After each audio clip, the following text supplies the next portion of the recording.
If you've ever wanted to start a business, this video is for you. I'm telling you this from my personal experience. I had formed 4 businesses in my life. 3 failed, 1 worked. It wound up making me and my partners very successful.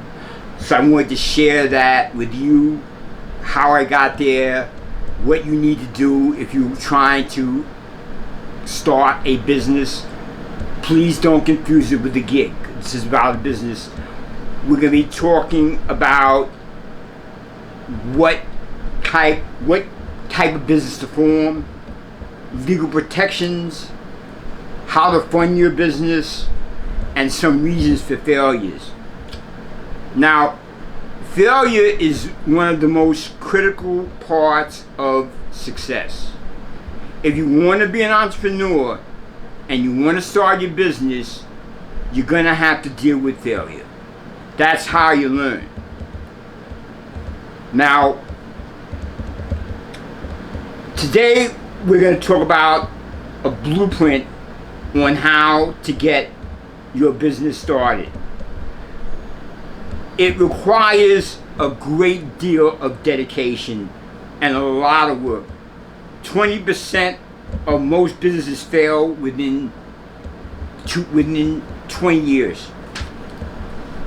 45% of businesses fail within 2 to 5 years. 65% of businesses fail in 10 years. And well over 90% of all startup businesses fail.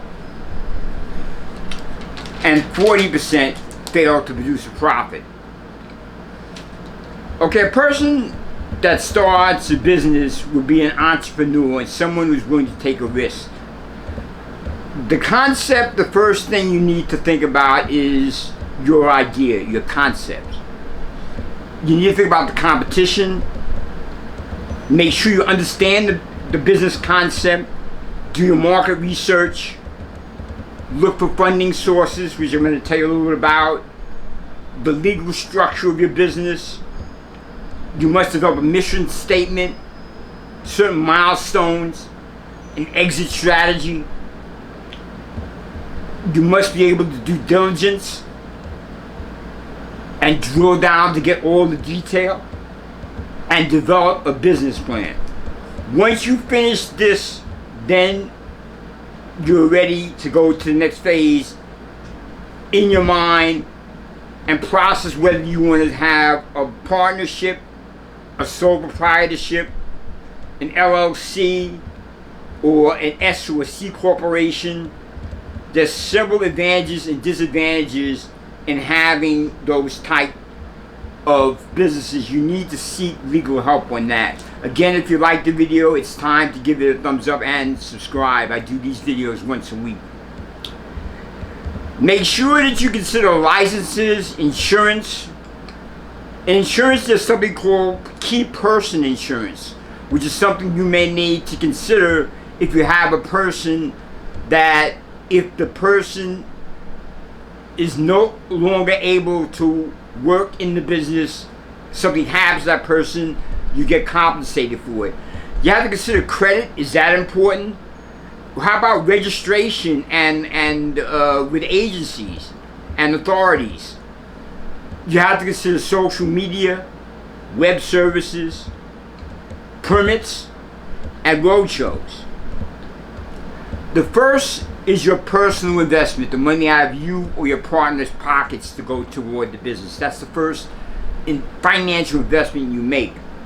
The next round would be friends and family. You approach your friends and family, you tell them about the concept. After you've got all the work, you try to get them to invest in the business. You might want to look for an angel investor.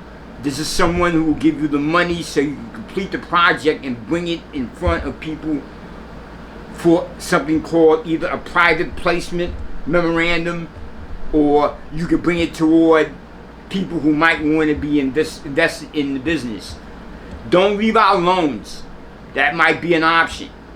Venture capital, stocks and warrants are other things that eventually coming on. You might want to hire a finder, which is someone who go out there and find these angels and do most of the stuff for you. Okay. Validate your concept with research. It's very important. And make sure you do diligence, as I said before. Make sure you've uncovered every possible thing that can possibly go wrong. And make sure you use your personal network. Again, this is not for someone looking for a gig. This is for a business. Look for barriers to entry. In other words, how are you going to be different with your product, your service than anyone else? And is it easy for them to copy your concept and put you out of business? Plan out your business very, very well. So why do most startups fail? One is they don't understand the industry. They don't understand the competition. They're not as dedicated as they thought, or their partners aren't as dedicated. Insufficient funding for expansion. Ineffective marketing. Partnership problems. Lack of sales strategy. No need for the product. Cash flow problems. Poor or no business plan, or no milestone set up. I'd like to thank you very much for your time. I hope you got something out of this. And please subscribe and have a great day.